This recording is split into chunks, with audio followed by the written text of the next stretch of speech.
Hello बच्चों,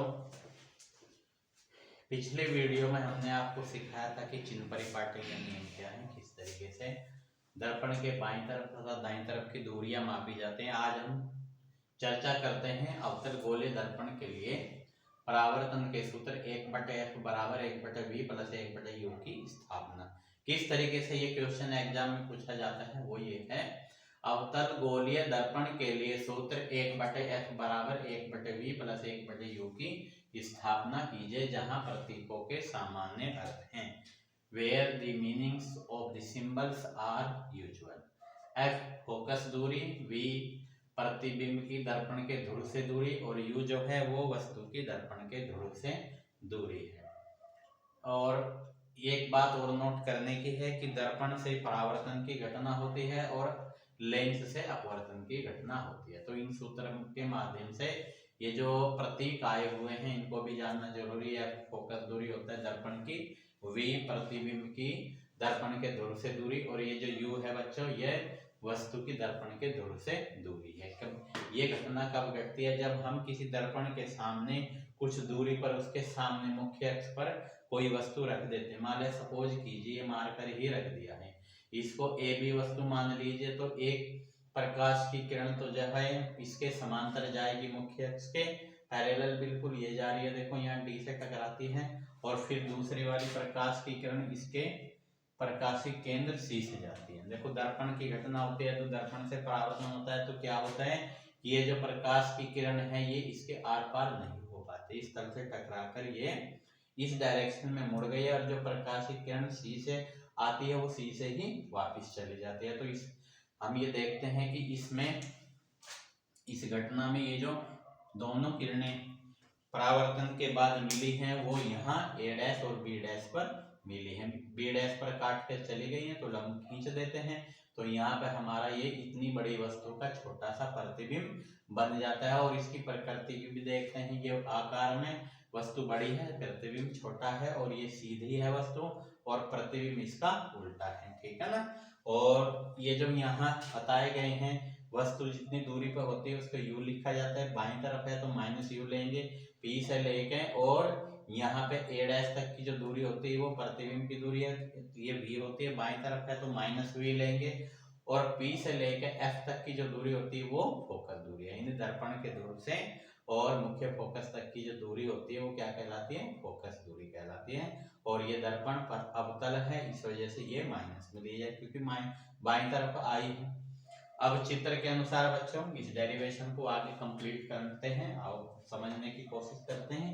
A B और सी एक ये समकोण त्रिभुज है क्योंकि यहाँ पे वस्तु 90 डिग्री का एंगल बनाते हुए खड़ी है, और दूसरा जो हमारा समकोण त्रिभुज है वो प्रतिबिंब से बनेगा, देख लीजिए ए डैश बी डैश और सी। तो यहाँ ये हमारे दो समकोण त्रिभुज हैं, और जो समकोण त्रिभुज होते हैं वो गणित के नियम से समरूप भी होते हैं क्योंकि उनकी संगत भुजाओं का अनुपात बराबर होता है। तो इसलिए हम कह सकते हैं त्रिभुज ए बी सी और त्रिभुज ए डैश बी डैश और सी समरूप त्रिभुज है।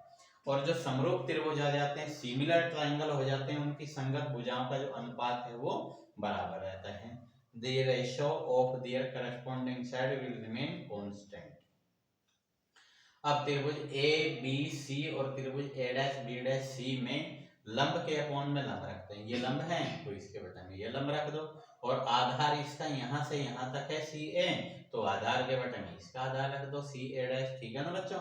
तो ये संगत भुजाओं का अनुपात होता है, यानी जो भुजा लंब है उसके अपॉन में लंब ही रख दो, और जो आधार है उसके अपॉन में आधार यानी उसके हर में आधार रख दो। तो इस तरीके से हम यहाँ इस समीकरण नंबर 1 पर पहुंच जाते हैं।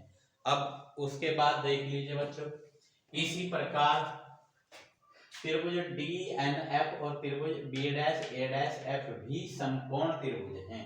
यहाँ आकृति में देखिए बच्चों, डी एन एफ ये वाला और फिर दूसरे वाला है ए डैश बी डैश एफ, ये भी, या ये बोल दीजिए बी डैश ए डैश एफ, ये भी समकोण त्रिभुज हैं। अब समकोण त्रिभुज हैं तो ये भी समरूप होंगे, समरूप होंगे तो संगत भुजाओं का अनुपात समान होगा।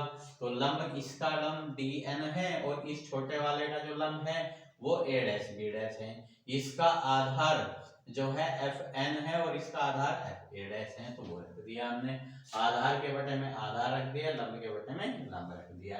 परंतु समांतर चतुर्भुजों की संगत भुजाएं बराबर होती हैं, तो DN जो है लंबाई वो BA यानी AB के बराबर होगी। तो DN, ये जो यहाँ DN आया हुआ है तो इसकी जगह हम AB रख सकते हैं आकृति के अनुसार। अब इसको समीकरण 2 मान लेते हैं, ठीक है ना बच्चों।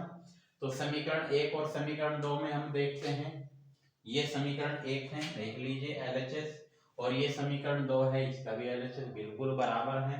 तो जब LHS बराबर है तो RHS जो है वो RHS के बराबर होगा, यानी ये इसके बराबर होगा। तो इसको जो रिजल्ट हमने समीकरण 1 और 2 से प्राप्त किया है, LHS बराबर थी तो RHS भी बराबर होंगे, तो उसको हम समीकरण 3 मान लेते हैं। अब हम सपोज करते हैं कि दर्पण का द्वारक यानी उसका जो डोर है अगर वो छोटा हो तो जो D बिंदु है वो दर्पण के P के निकट होगा। ये जो बिंदु ये N है ये P के नजदीक होगा। तो इस तरीके से हम FN को FP लिख सकते हैं, यानी FP का मतलब PF लिख सकते हैं। इनके बीच का जो ये फासला होगा ये बहुत छोटा होगा, तो इसलिए जो हमारी दूरी FN थी जो चित्र में यहाँ दिखाई देती है उसको हम FP ले सकते हैं लगभग, इसलिए हमने लगभग लिख दिया है। तो समीकरण 3 में हम क्या करते हैं बच्चों, ये जो यहाँ FN आया हुआ है इसको हटा के हम यहाँ PF लिख देते हैं। अब जरा आकृति के अनुसार देख लीजिए, ये जो CA है इस दूरी को हम लिख सकते हैं PA और माइनस PC, क्योंकि यहाँ से दर्पण के ध्रुव से A बिंदु पर जाओ और ये P से लेके C तक की घटा दो तो हमारा इसमें CA ही बचेगा। और इसी तरीके से CA' मान लीजिए C है ये A' है, तो हम सबसे पहले P से लेके C तक जाएंगे और उसमें से PA घटा देंगे तो ये बच जाएगा CA। तो इसको भी ऐसे लिख सकते हैं। फिर आया FA' तो PA' में से PF घटा दो, डायग्राम में देख लो, PA' में से ये P है ये A' है, इसमें से PF को घटा दो तो FA' बच जाएगा। तो ये सभी दूरियां हम यहाँ लिख देंगे। फिर उसके बाद देखो बच्चों, PA डायग्राम में भी दिखाया गया है, PA की जगह -u रखेंगे, PA' की जगह -v, देख लीजिए P और ये A' -v, और P से लेके और A तक यानी PA -u और P से लेके F तक -v, ये रख देंगे यहाँ। ये सारी PA की जगह -u, PC की जगह -r, अवतल दर्पण है, PF की जगह -f, चित्र में भी दिखाया हुआ है -r, यहाँ से लेकर P से लेकर और C तक -r हो जाएगा, P से लेकर F तक -f हो जाएगा, P से लेकर A' तक -v है, P से लेकर C तक -r है। और ये माइनस माइनस गणित के नियम से प्लस हो जाएगा, 2 बार अगर माइनस आते ये भी प्लस हो जाएगा यहाँ पे। अब फोकस दूरी और वक्रता त्रिज्या में क्या संबंध होता है, वक्रता त्रिज्या फोकस दूरी की दुगनी होती है, तो r की जगह 2f रख देंगे, यहाँ जो r है यहाँ पे 2f रख देंगे। अब गणित के हिसाब से इनका वज्र गुणन करते हैं, क्रॉस मल्टीप्लिकेशन, इसकी तो इसमें गुणा हो जाएगी और इसकी इसमें गुणा हो जाएगी और बीच में बराबर लग जाएगा। अब जरा देख लीजिए, -u की -v में करेंगे तो माइनस माइनस प्लस हो जाएगा uv, फिर -u की -f में करेंगे तो -fu, फिर 2f की -v में करेंगे तो -2fv, फिर 2f की f में करेंगे तो 2f की पावर 2, क्योंकि f 2 बार आया तो f की घात 2 लग जाएंगी। फिर -f की -2f में करेंगे तो माइनस माइनस प्लस हो जाएगा 2, और f 2 बार है तो f की घात 2, -f की v में करेंगे तो -f, जो बराबर है दोनों तरफ वो काट दो, फिर uv को यहीं छोड़ दो, ये माइनस वाला इधर आएगा तो प्लस, ये माइनस वाला इधर आएगा तो प्लस, इसमें से 2 fv में से 1 fv घटा देंगे तो 1 fv बचेगा, और फिर ये fu है। अब हम क्या करते हैं बच्चों, दोनों तरफ uvf से भाग करने पर, इसके बटन में भी हर में uvf रखो, इसके हर में भी uvf रखो, इसके हर में भी uvf रखो, तो यहाँ देख लीजिए uv और ये uv, तो इससे ये ऐसे कट जाएगा एक बार, और ये f से f कट जाएगा, u से u कट जाएगा, तो यहाँ एक बार चलेगा टेबल, और ये f से f कट जाएगा, v से v कट जाएगा, तो ये बचेगा बच्चों 1, तो ये आ जाएगा हमारा 1/f बराबर 1/v और बीच में प्लस और 1/u। तो इस तरीके से बच्चों हम अवतल गोलीय दर्पण के लिए सूत्र 1/f बराबर 1/v प्लस 1/u की स्थापना कर सकते हैं। तो ठीक है बच्चों, ये आपकी डेरिवेशन जो है समझ आ गया होगा। कोई भी इसमें आपकी समझ नहीं आया तो आप कमेंट करके लिख सकते हैं।